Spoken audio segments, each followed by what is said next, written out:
Hey, everyone, listen, I have a secret for you. You can't tell anyone else about this, alright? It's just gonna be between you and me.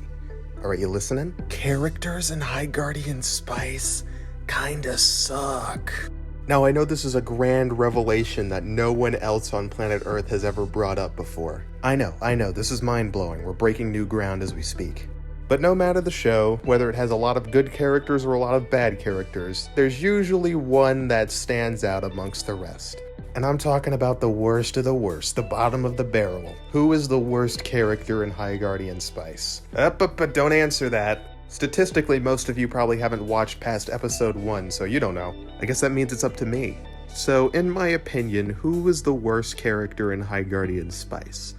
Well, you're not going to believe this, but it's actually Sage. Of course it's Sage. Obviously it's Sage. I think a lot of people would agree with me when I say that she is the worst character in the show, and if not, she's at least top 5. But I know what you're thinking. Why Sage in particular? I mean, why not someone like Cal? Cal has a lot of bad traits. He's annoying, unfunny, basically doesn't have a backstory, and only exists to get punched in the face. So it sounds to me like this is a prime contender for the worst character in the show. He only exists to facilitate Snapdragon's story arc, and outside of that, he basically shouldn't be there. But I think what separates Sage and Cal is screen time. Cal is only there for 5 minutes? Maybe 6. He's terrible, but you only have to put up with him for a short amount of time, so that means it's limited on how much he's polluting the screen. Compare that to Sage, someone who's a main character and is given focus in every single episode for way too long. When one of the side characters is terrible, then it's whatever, but when one of the main characters is terrible, then we're gonna start to have some issues. But Dave, why is she so terrible? Well, imaginary voice in my head, I can answer that. Episode 5, in my opinion, displays most of her negative traits that are prevalent throughout the entire series, so why don't we start there? The main conflict Sage has to deal with throughout the series is that her family doesn't like new magic, but she's required to use new magic. If you'd like a detailed explanation on how new magic works, here you go. Glad that's explained. Now I say it's her conflict throughout the series, but really it's only in 2 episodes and then they kind of forget about it. I don't even think Sage mentions her parents past episode 5. I could be wrong about that, of course, maybe I just missed it, but either way, this plot point is just kind of dropped. And I understand why. If you think about it, it doesn't really make any sense. Why would her parents who don't like new magic send her off to a school that requires you to use new magic? Unless, of course, we're saying the school doesn't require you to use new magic and it's just an optional thing, in which case that's another tally for the school being stupid, because why would you not want to use the most effective methods possible? It's implied that new magic may be draining the life out of the planet, and that could be why Sage's mother doesn't like it, but that's never really elaborated on, and it's never fully explained, so we just don't know. The only logical option I see is that Sage is blowing her mother's hatred for new magic out of proportion. Which would make sense considering Sage has a habit of making mountains out of molehills, but we'll get to that later. A lot of these questions would be explained if we got any screen time with the mother at all. After the first episode, where she basically does nothing but wave goodbye, we don't see the mother or the father ever again. They don't even get any flashbacks. Rosemary got multiple flashbacks to her past, why does Sage get nothing? We know absolutely nothing about the parents, and the information we do have comes from secondary sources. Maybe if they cut a lot of the filler bullshit and actually gave us time with the important characters, then we wouldn't have these problems. So right off the bat, the main conflict with this character is poorly explained and makes basically no sense. But we're not done talking about it because it gets worse, believe it or not. Now, other people reviewing this series have also mentioned this point, but I'm gonna bring it up anyway because it's very relevant. Sage's conflict in episode 5 makes absolutely no sense. From any perspective you analyze it, it's still really stupid. But first, some context. In the previous episode, Sage finds out that her mom also used new magic when she was younger. So this is the perfect excuse Sage was looking for to get to use new magic herself. Let's ignore the fact that maybe Sage's mother had a good reason to stop using new magic, but we never get any screen time with them, so we'll never know. So out of the blue, she's fine with using new magic now, whoop-de-doo. And at the start of episode 5, she's practicing with her Terrasphere to try and get better with it so she can use new magic. But then, when class starts and she's told to use new magic, she doesn't wanna. And then she starts going off about things her mother said. Like the whole previous episode didn't just happen. Now, the only explanation I could think of for this is that Sage isn't confident enough in her new magic skills yet to use it in class. But that doesn't really make any sense because her old magic doesn't work well either. She wants to practice and get better at new magic, but not in class? Learning things is the whole point of school. She's fine with trying to practice this outside of class, so why in class, the one place she's supposed to learn, does she not want to do it? Okay, I'm being facetious. I know the reason. It's because the writers want a fight to happen. You could help me, Time. I know you know how.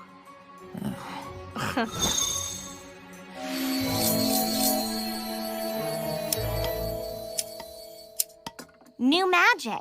The only decent way to do anything. Finally. Done. I didn't want to just use the easy way. Blah, blah, blah, blah. Old magic is sacred. What's the sacred part, Slab? Sweating into plants instead of going to lunch? Yeah. Yeah. Yeah? Yes? They need Sage to be a stuck-up old magic user in this scene because they want a fight to break out between her and Time for the sake of this plot happening. But of course, what they don't realize is that contradicts everything that's happened before this.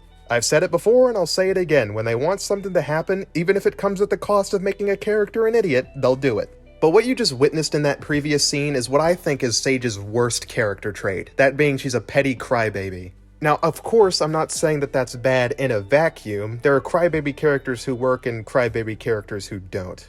I can't say that I personally have been the biggest fan of this kind of character, but I know there are ways you can handle that kind of character well. I think one of the ways is having them grow out of it. Sage definitely does not. She's the same petty, vindictive crybaby at the start as she is at the end. And I think a major contributor to that fact is that every time she acts this way, her behavior is reinforced. Take the previous scene I just showed you as an example. Whenever Amaryllis raises a good point about how using old magic for this is stupid, Sage doesn't have any counter-arguments at all, because Amaryllis is pretty much correct. So her only response is to break down in tears, run away, and blame Time for the whole thing. Now, this on its own isn't what makes Sage in this episode bad, per se, because you can have a character act petty and stupid and still have it be okay. It's as long as the story doesn't treat this behavior as totally fine and justified. Maybe the character doesn't realize why what they're doing is wrong, but everyone else does. Now, if I were writing this, I would probably have Sage run into Caraway or someone else and have them have a little chat about why she can't freak out like this at the slightest inconvenience. Because if having a disagreement with your friend is enough to send you into a crying fit, you aren't emotionally ready for the field of battle. Again, she's supposed to be a guardian, someone who rushes in to fight deadly monsters. If this is her response to situations like this, then she isn't ready for when a dragon swoops down and burns a village, or when Rosemary stabs herself like in the other episode. So is she ever corrected? Does she ever realize why what she did was wrong? No, of course not. The story reinforces this behavior. Whenever shit is going haywire at the end, Parsley forces Time to apologize, and they act like she was the one who was in the wrong.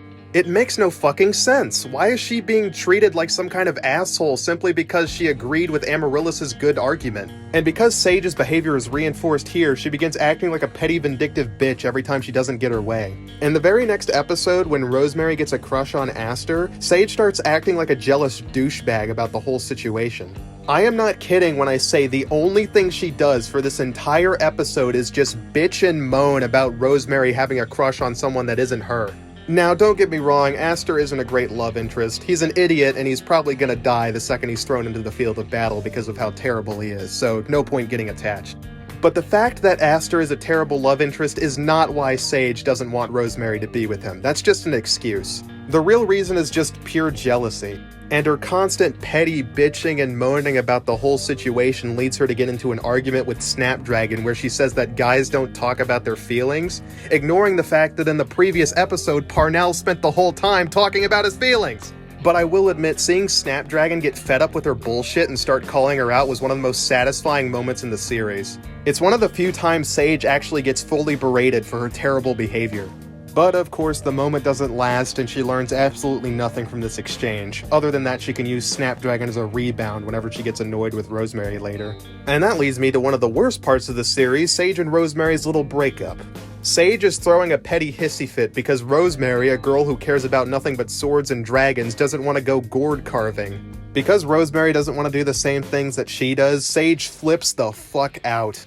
She starts yelling about how she's changed and how she's such a terrible person now and she's so annoying, completely ignoring the fact that Rosemary hasn't changed in the slightest. The Rosemary at the start of the series would be just as disinterested in gourd carving as the one right now. And I think the authors were trying to imply that as kids, Rosemary would do whatever Sage wanted to do, but we never see them as kids together. They want them to have a huge argument and to break up, but they can't come up with any reasons that would make any sense, so they do this weird bullshit where they have them talk about petty issues. Now, I get that in real life, people do actually have arguments about this. They throw hissy fits over petty nonsense and then break up about it. But in a fantasy series with dragons and shit flying around, this is the one spot where they wanted things to be quote-unquote realistic. Right here. Out of all the things you could have taken from the real world, you decide to take petty arguments that don't service the story in any way, shape, or form? You could probably come up with some reasons that actually make sense for why Sage would hate Rosemary right now if they had set it up previously, but they spent all their time doing filler bullshit, so they don't have anything to work with. So all of this combines to make Sage a completely unlikable character who acts like an asshole to their friends and doesn't get corrected when they do things wrong. In the next episode, it's been a whole week since their spat and Sage still isn't over her petty grudges.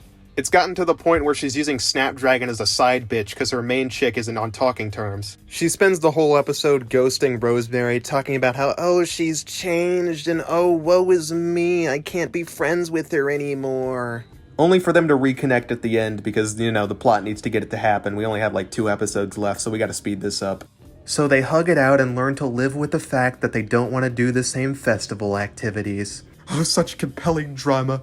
It brings a tear to my eye. So in the next episode, Snapdragon freaks out and beats the shit out of Cal and is clearly going through some serious emotional issues. So seeing that Snapdragon is clearly in emotional turmoil, does Sage go in to comfort her friend like she does to her other main girls? No, of course not. She completely ignores it and pretends like nothing happened afterwards. Because let's be honest, Snapdragon was never her friend. Snapdragon was just a rebound that she could use when Rosemary was annoying her.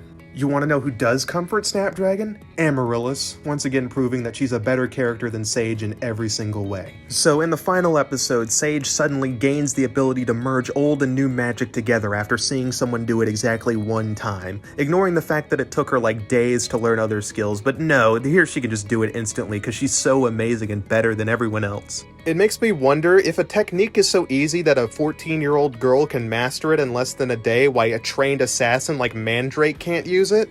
But no, let's just ignore that because Sage is so awesome and special and cute. A character who's constantly pulling skills out of their ass, getting preferential treatment by the story, and being validated by everyone around them when they make terrible decisions.